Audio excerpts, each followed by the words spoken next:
Greetings, everyone. Greetings, greetings, greetings.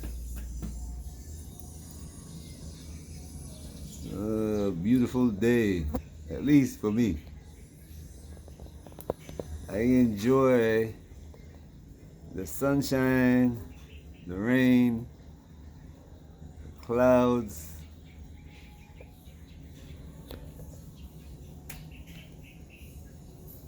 because this is the word that we were given.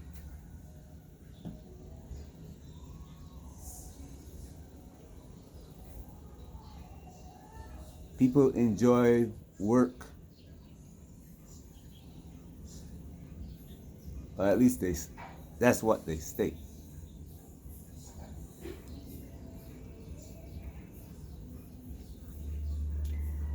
And it is not always easy in the workplace. But they will complain about the sun is too hot, the rain, too much or not enough. But all of it contributes to life.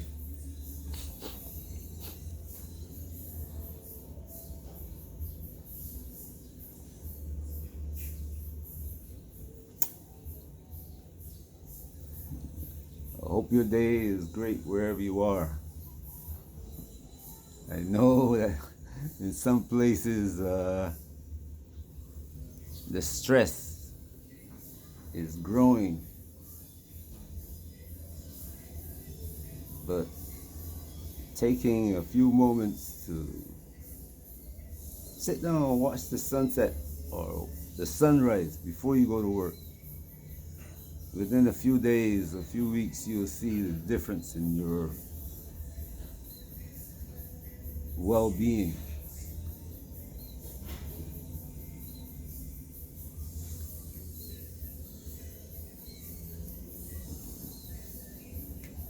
All the news is about war and, well, I was going to say economics, but economics is war. An economic war kills more people than the actual guns and bullets war. During the last, I say from 2000, from I was going to say from 1980, almost 1 billion people died in Africa, and what has been said about it?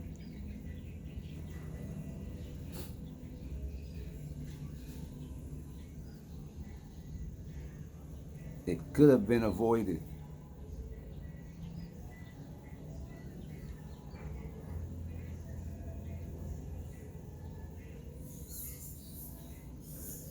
We have a leadership that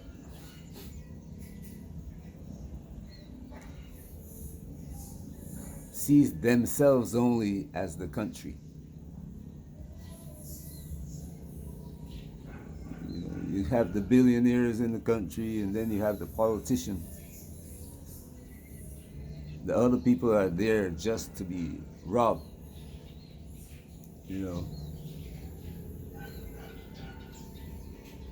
The young men that they are born in the country are pushed out because they're afraid of these young men growing up to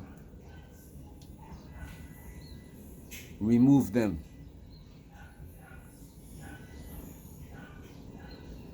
They don't create any good healthcare systems, no good education system. Don't grow food.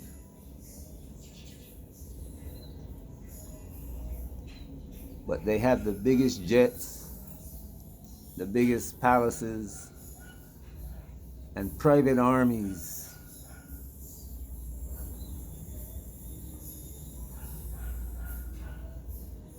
And if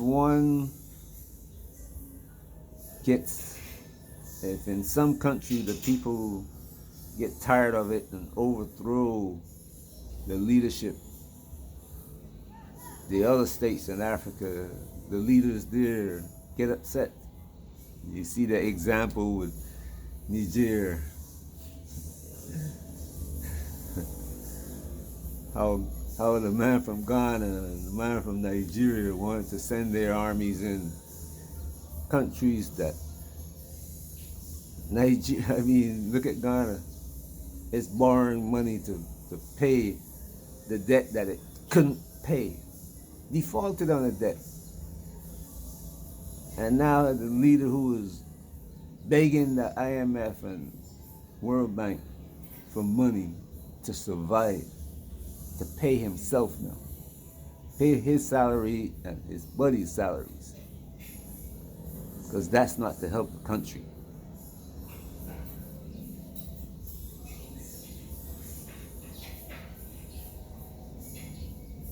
That's an example of what's going on in Africa. And we have people from the diaspora going into Africa telling others from the diaspora to come to Africa and not telling them about the things that they're going to face.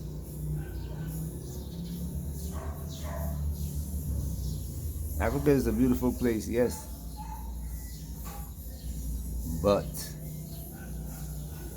as I always say, if you're not healthy, you're not going to survive. Nobody tells you that.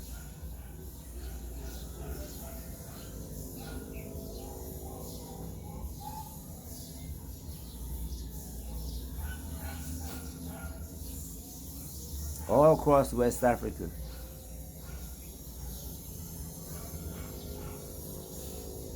from November to, in some places, May, other places, June. Dust hangs in the air. I mean,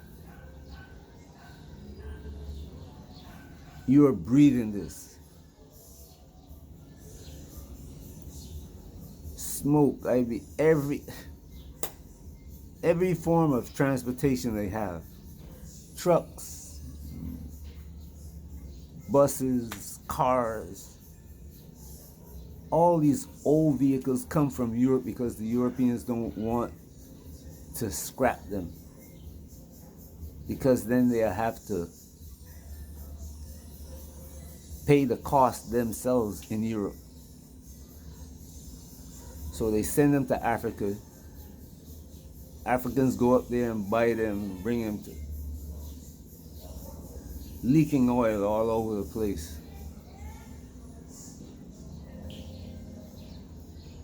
Diesel smoke, I mean choking in the heat and the dust.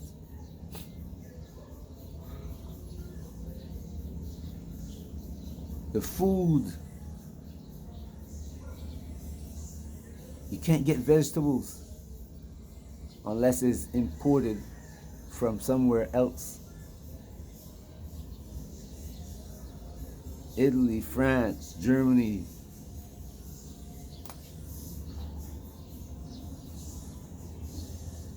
Spain. Young Africans are going to these places to work on the farms. They're selling their land in Africa to go be farm workers, slaves.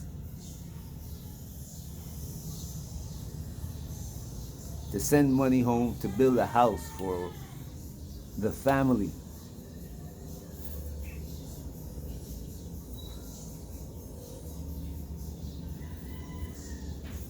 Because the government's not building houses. You go to a village and now this thing has not been going on from yesterday. The colonialists didn't institute this. The colonialists got in because these same chiefs and governors and kings, alcalos, and fighting the village next door or the kingdom next door,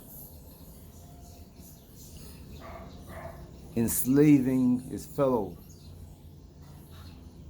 And the British and the Muslims and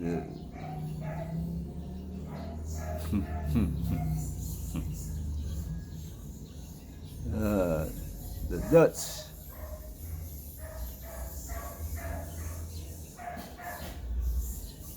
they just came in and saw opportunity. And then said, you know what? We'll buy all the slaves that you caught when you fought against the village next door or the kingdom next door. We'll buy all the slaves from you. You don't have to worry about feeding them. We got a place that we can take them. They're going to live a happy life.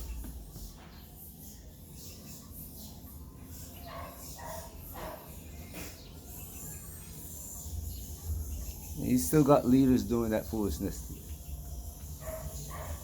You got one in Kenya who's just sending people to Haiti to help the French and the British and the Lebanese who are running the gangs in the country to oppress Haitians. They're not going there to get rid of the people who are running the gangs. They're going there to oppress the Haitian people.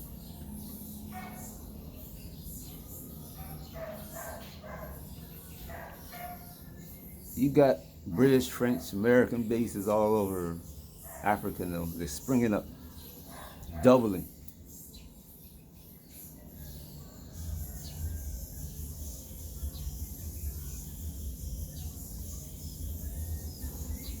And the so-called terrorists are coming in. And they're using that as an excuse to ask the French and the British to come in. So the leadership.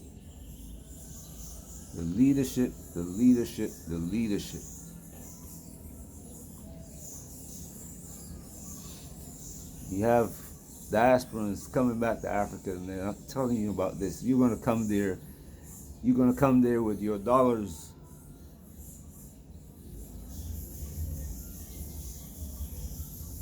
And you have all these people that are not being taken care of in a country by those people who were supposed to, by the leadership.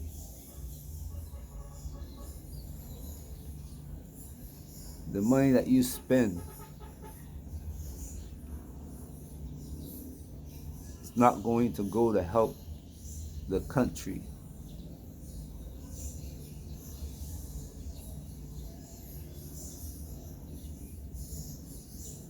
Grow and improve.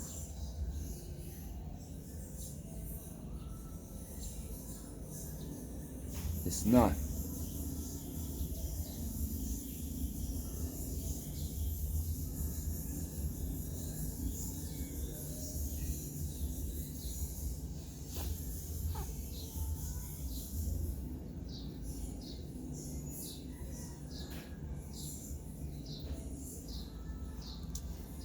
That beautiful land can be deceptive. The smiling face that you meet, you say, all Africans are so happy. No, it's not. You just sit down somewhere in the corner and watch. I've seen fights break out. I mean, it's almost like clockwork. Every Friday afternoon. Every Friday, around 3 o'clock.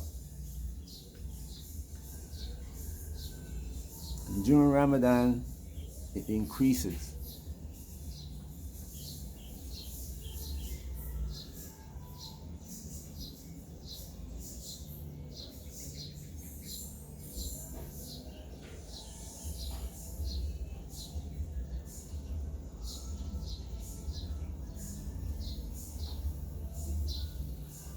You have no knowledge of Africa.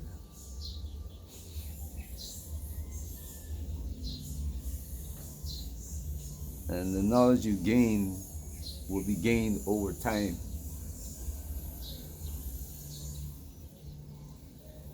So how can you be in Africa for 6 months and be a consultant?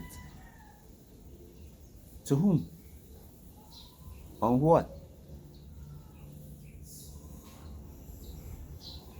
Did you tell all the people you were inviting that there's no good health care?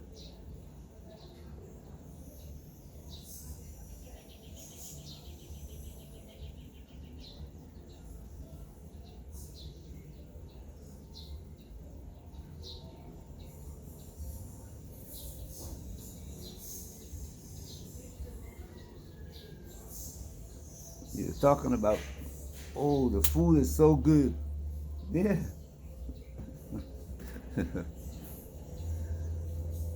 hmm. You ever stop to think why does this huge proportion of young people, the elder people are all dead? Food doesn't kill you immediately like poison. It's a slow process. By the time you get to be 35, 40 years old, your liver fails. Then your kidneys, your heart. I've met many Africans, especially women, suffering kidney failure.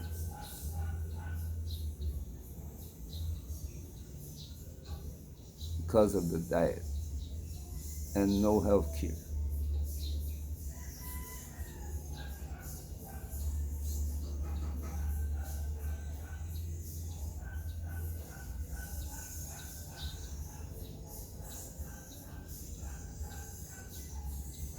I'm hoping that there's a change in the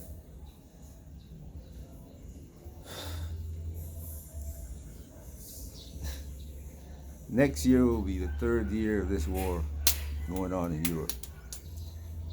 And the one in Israel.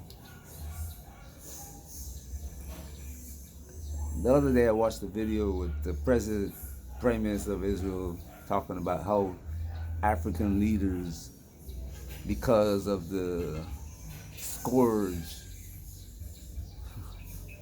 of the guerrilla war going on in their country, come to Israel and ask them to help with security. And I'm saying to myself, didn't these African leaders learn anything? I mean, it's general knowledge that Israel is involved in the terrorists training.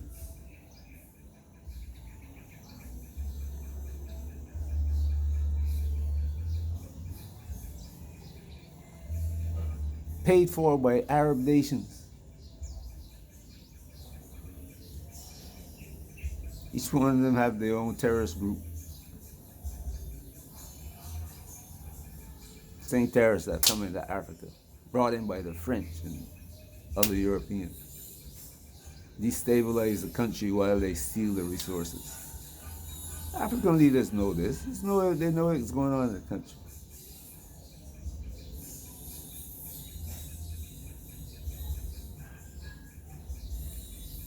The Africans, young Africans, they'd rather leave the country than retake their country.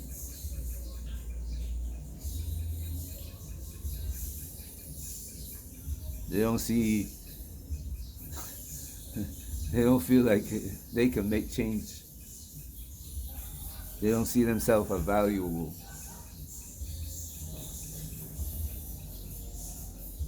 I hope this changes. I'm praying it changes before the end, before next year. Before the middle of the next year, I hope it changes. Otherwise, it'll be hell in Africa. There's already hell, but the devil's coming himself. You're not sending people anymore. It's coming himself. He used to use the African leaders to do it, but now he's coming himself. Anyway, Hope you're enjoying your day wherever you are. They always say this is just information.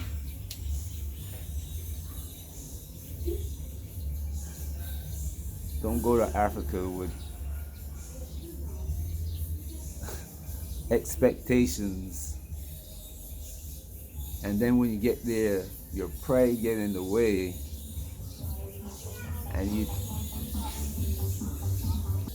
after you arrive, and your friends ask you how is it, you're too embarrassed to admit that things are not as rosy as you think, as you want it to be. Things are tough everywhere, and your friends have to learn to accept that. You know, in America, they can go to the movies, you know. They can go watch a football game, basketball game. Better read Roman history. When Rome was falling, that's what the people in charge did. Nero and his gang. They used to provide provide food for the people going to the Colosseum so that they won't see the conditions. They won't stop to think about the bad conditions going on in their country, in Rome.